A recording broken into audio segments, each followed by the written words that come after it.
Are you a big fan of Beauty and the Beast that you watched the Disney movie as well as the one with Emma Watson in it? Not only that, you have watched both of them far too many times that you lost count. If that's the case, you should read these 3 retellings of Beauty and the Beast because they are equally entertaining and great page turners. Let's start with the retelling of Beauty and the Beast from not Belle's perspective, but from the Beast's point of view, the Beast Within. This book is part of a 10-book series of villains where all the antagonists in Disney princess stories tell readers what had happened in their life that turned them into the evil characters in other people's stories. For example, the Wicked Queen from Snow White, Ursula the Sea Witch from Little Mermaid, or Maleficent from Sleeping Beauty. The other 9 books are about vicious villains in Disney movies, except this one. The story lays out the backstory of how the shallow and vain prince had a taste of his own medicine. The general idea of the book is similar to the movies we have seen, where Belle is the one that helped him break the curse. However, there are some slight changes to his story. He was enamored with the girl's beauty, but later broke her heart after he learned she's just a pig farmer's daughter and not of royal blood. He believed that she would shame him if he married someone so low.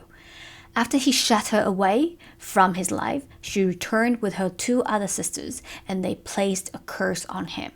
He must love a girl, and that love must be returned with true love's kiss before his 21st birthday, or else he will remain a beast for the rest of his life. Gaston was still the brutish, ill-tempered, and conniving man he was, but this time in this book, he turned out to be the prince's best friend and was a prince himself as well. The Prince of Bachenland. This book is for children aged 11 years old or older and has a Lexile level of 830.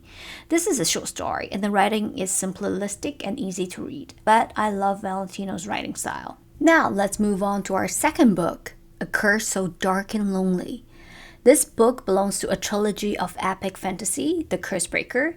I have both the paperback and the hardcover of the set, simply because I love the story very much. The general idea is the same, where the girl has to help the boy break the curse, but instead of being the most beautiful and elegant girl like the Belle we all know, the girl in the story, Harper Lucy, was born with cerebral palsy, so she couldn't walk gracefully. She lived with her very ill mother and a brother who had to work for a gangster to pay back the debt their father owed in Washington, D.C. One day, Gray, our Prince Rain's loyal guard and friend, accidentally transported Harper to Rain's kingdom. And there was a sorceress named Lilith placed a curse on the prince, so he was forced to repeat the autumn of his 18th year over and over again until he could find a girl to fall in love with him. After 327 failed attempts, he lost almost everyone in the castle.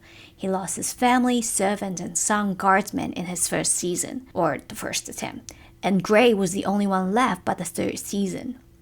And the interesting alteration to the curse in the story is that Prince Rain will be his charming self at the very beginning of the season, so he would woo the girls that Rain brought in from the other realm with his lovely visage. However, at the end of the season, he will be turned into a monstrous creature that would sabotage his kingdom and anyone around him. I especially like the part where he met Harper for the first time, because as usual he was seated in his sitting room trying to look presentable to the girl that Gray would be teleporting from the other world, and he was expecting to see a beautiful girl hanging immobile in Gray's arms, but he was surprised to see Gray come back pinning a girl to the floor. She was not motionless like the others, but very much awake and very much active. She was actually digging her nails into the side of Gray's neck, meaning they were in the middle of a fight when Gray transported her to Rain's kingdom. This scene actually made me laugh out loud. So I have always enjoyed reading novels where the female leading character is strong-willed and is not afraid of facing challenges heads-on.